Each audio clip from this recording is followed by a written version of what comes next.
you're still hurt because of all of that. But believe me, you're not the only one who's been through it. I mean, I had to compete with my mother.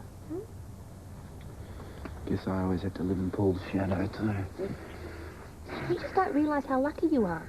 There are a lot of girls out there who'd kill to look like you. Sure. Oh, come on. Package is nice. What about the person? It's not that bad, you know.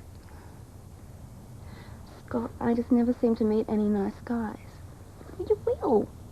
Yeah, it's not as if I'm exactly the greatest catch in the world. I've got pretty scrawny legs. And knees that knock together. Jane. And talk about coordination, like a hippo on roller skates. Listen, can we talk about this, please? I thought you two were friends. Yeah, so did I. Hey. Oh, there's no way we'll get Katie off to school before we hear from Beverly. How I know how she feels. Is there anything that happened yesterday that we haven't thought of? Well, Beverly told Gail she had overheard us talking. Well, what harm would that have done? Well, apparently, she only heard the part where I was saying how I felt before, you know, when I didn't want the baby. Oh, no. Mr. Robinson? Yes. It's about your wife, Dr. Marshall. Yeah, well, tell me what's happened. Well, we've located the doctor's car Where? on the cliff top at Rocky Hills. Not my wife. I'm afraid there's no sign of her as yet. We just had a report the car was found abandoned.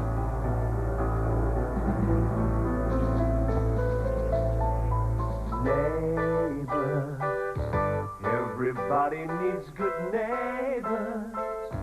Just a friendly wave each morning helps to make a better day. Neighbors need to get to know each other.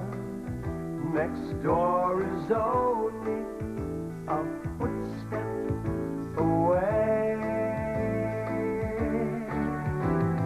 Neighbors, everybody needs good neighbors with a little understanding. You can find the perfect blend. Neighbors should be there for one another. That's when good neighbors become good friends.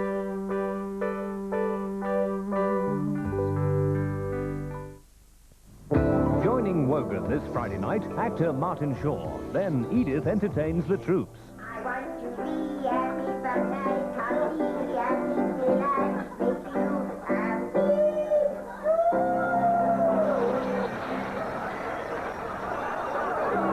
After that, problems for JR in Dallas. So you finally got around to calling me back. When JRRUA makes a deal, it's a deal.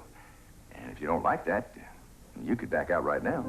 At 9:30, a chance meeting on a train leads to romance for Meryl Streep and Robert De Niro. You work in the city? No, I'm married. Oh. I mean, no, I don't work.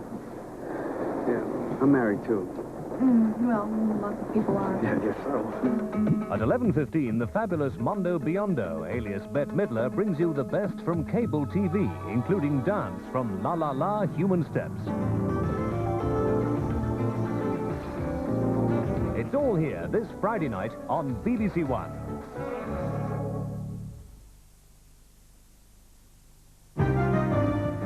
On your regional news tonight, alleged betting scandal at Swindon Town Football Club. Now the chairman faces FA charges. It's back to school for the GCHQ Union Rebel, and we're on the road with the motorbike that thinks it's a car. That's Points West at 6:30. BBC Two's trawling for fish in a minute in the adventure movie Bluefin. This is BBC One.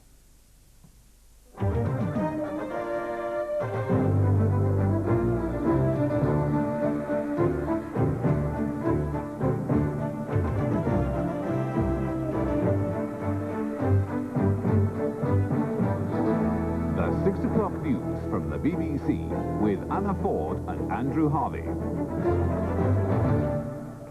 Good evening. The headlines at 6 o'clock. There's been further unrest in the Soviet Union near the border with Iran.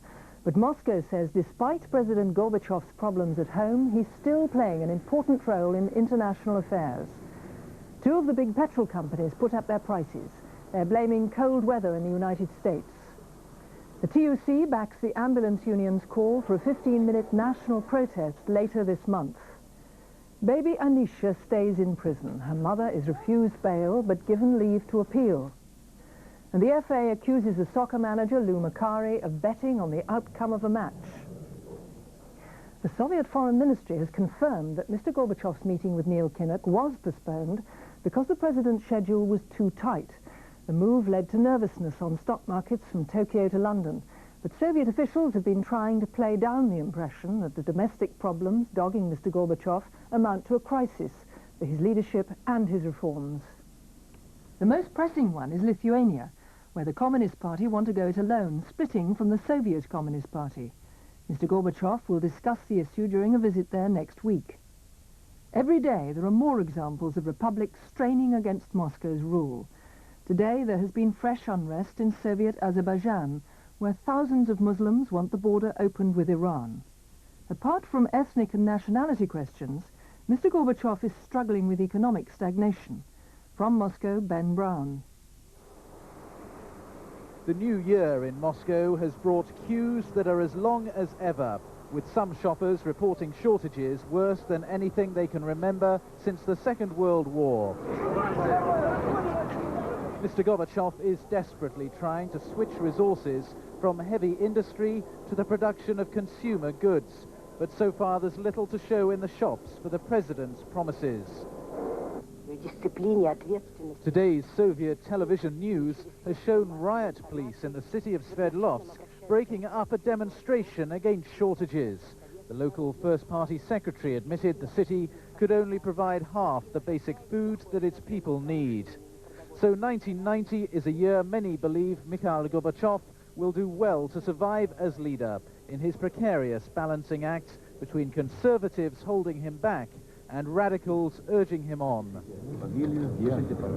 In the next 2 or 3 months, Mr. Gorbachev will need all his undoubted energy and political acumen, but he'll also need time, which seems to be why he's cleared some of his diary for January.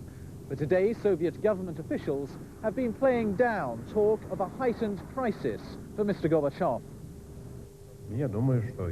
Government spokesman Gennady Gerasimov says visits here by some foreign politicians have been postponed, but only because of Mr. Gorbachev's tight schedule. The political correspondent of Izvestia newspaper, though, believes it may be because the president is simply exhausted. I am afraid he is very tired physically too and psychologically too. It is a very, very hard, very difficult time for him. I know that despite his exhaustion, he is a strong man, and he is a type of sportsman, and he is jogging every morning. So he is continuing to jog even to now. This morning he was jogging. But exhausted or not, next week Mr. Gorbachev travels to confront the rebellious communists of Lithuania, who've decided, under the leadership of Algirdas Brazauskas, to break away from the Soviet Mother Party. This Baltic Republic is testing the limits of Mr. Gorbachev's tolerance and pushing to see whether the changes he